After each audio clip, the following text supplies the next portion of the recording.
Hi there, sewists. Mary Rose here. Today I want to show you my favorite serger stitch, the Flatlock stitch. If you've ever wondered how to create those flat, stretchy seams often seen on leggings and other activewear, or you want a quick way to hem knits, keep watching.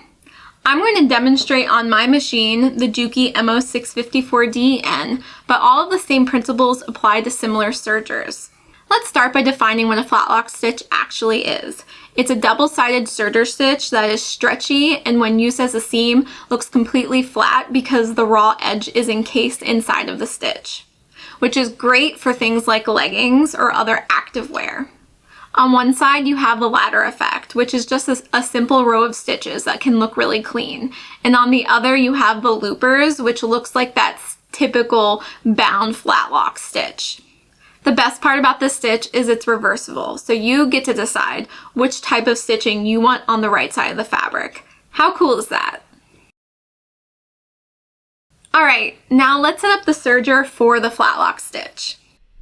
You want to set the length between 2 and 4 with the differential feed set to N or 1 for wovens. This is specific to my machine, but my tension settings are to lower the needle tension to 1 to 2, have the upper looper at 4 to 5, and the lower looper at 7. The width should be set to the regular setting for this machine. The knife adjustment dial can be used if the width needs to be tweaked based on the quality of the stitch. I like to keep mine between 1 and 2.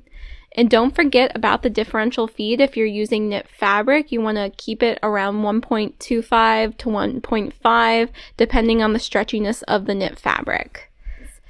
Make sure you're only using one needle for the flatlock stitch. You want to turn the knife off for the hems and decorative elements, but you can keep the knife on if you want to flatlock some seams. You want to thread your machine like you normally would for a 3-thread overlock.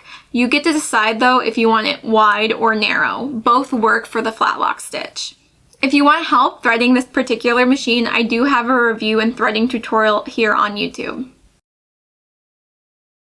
For this machine in particular, there is one important factor to decide whether or not you want to use the standard presser foot that came with the machine or the blind hem foot. The blind hem foot is an added cost for this machine, but Juki does recommend using it for the flatlock stitch. And that's because the blind hem foot has a dial you can change and move this guide so you can really hone in on the perfect width for your flatlock stitch to get the cleanest result. But the standard foot does work if you're just very careful and precise and stay focused as you're stitching and making sure you're not shifting the fabric at all. Personally, I prefer using the blind hem foot because you can see better and have more control with the stitches, but it is not necessary. Now I'm going to demonstrate the difference so you can see for yourself. To quickly test the flatlock, just fold the edge of the fabric, making sure it's straight and not jagged since the knife is off. Position the fabric so that the stitches hang off the edge around 1 to 2 millimeters. Serge over the edge and pull it open to set the stitch and press. We want our needle tension to be quite loose, while our looper tension should be tighter. This change of tension is what creates the flatlock look.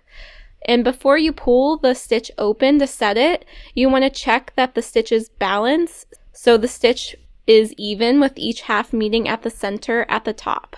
If unbalanced, you want to adjust the tension. As you can see, the feet result in a very similar stitch. This result would be more challenging with a longer piece of fabric or a curved seam, but as long as you keep the width consistent, you can achieve good results. I'll be using the universal blind hem foot for the rest of this tutorial. Next, I'm going to demonstrate both the narrow and the wide flatlock stitch. I like the wide flatlock stitch for my hems and anything decorative because it's just more visual, but the narrow is a nice subtle element that can be useful too. The narrow stitch uses the right needle. I had to adjust the width on the foot so it's catching the correct amount for the narrow stitch. The result is a subtle ladder stitch and less defined looper back. Which one do you prefer? Now I want to show you some examples of changing the width on the presser foot to get a different looking stitch. Dialing in the width is important for a balanced stitch. If it's too wide, it doesn't open up and works more like a blind hem or gets bunched up on the looper side. I'm going to show you what happens if it's too narrow. You end up with too much of the stitch on the looper side, resulting in loose threads that you can see. The width and tension are the two main variables to practice to get that perfect stitch. Now I'm going to demonstrate how you can use the Flatlock stitch to create seams. Make sure the knife is on. Make sure fabric seams are clean and paired perfectly. Wrong sides together will equal the looper seams on the right side. Right sides together equal the ladder stitch on the right side. Flatlock seaming can be done on wovens, but the raw edge is sometimes visible, which can mean it can fray.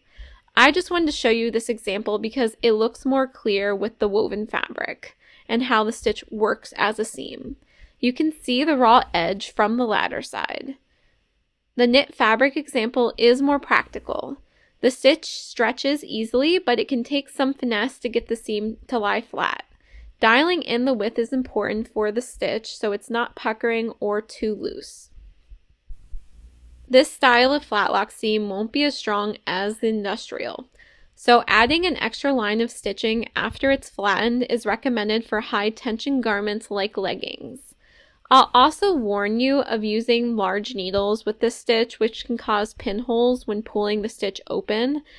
I've experienced this with thin knit fabrics that have a low stretch content, resulting in hems that have holes over time.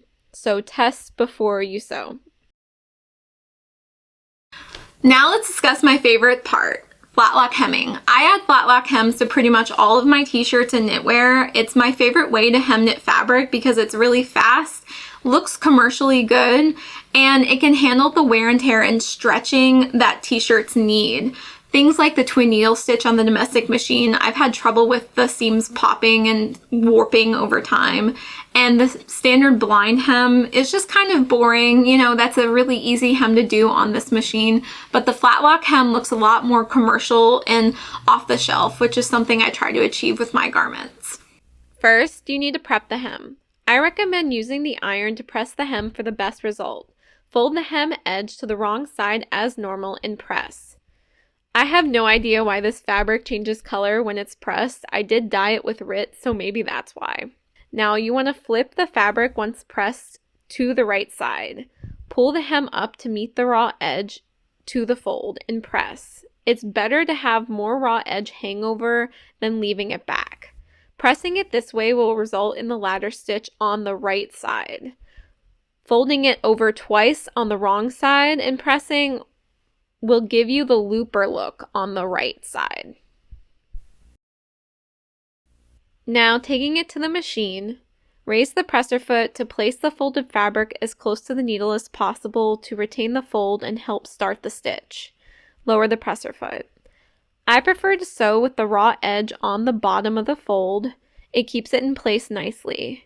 You can sew it either way though, fold up or fold down. The key here is to keep a consistent speed and make sure your fabric edges are aligned. Once finished, pull the fabric apart and there you have a beautiful flatlock hem.